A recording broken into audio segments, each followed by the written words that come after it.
Barka da zuwa tashar Duniyar Kannywood. Ku danna subscribe domin kasancewa tare da mu. Sai ku danna alamar ƙararrawa domin samun shirye-shiryenmu a koda yaushe. Sa'insa ta barke tsakanin Rika da mutane akan ya wallafa wani hoto.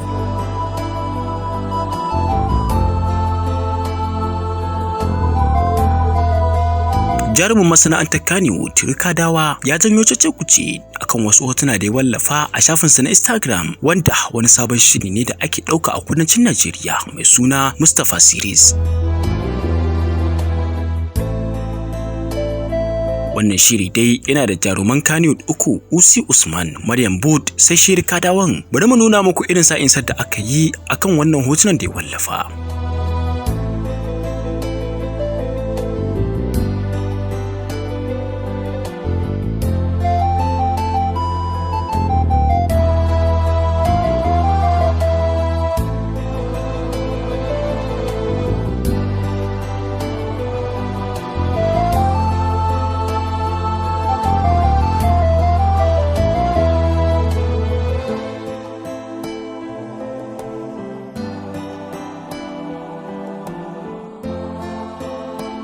Ku danna subscribe domin samun labaran Kannywood da ɗuminsu daga tashar Duniyar Kannywood.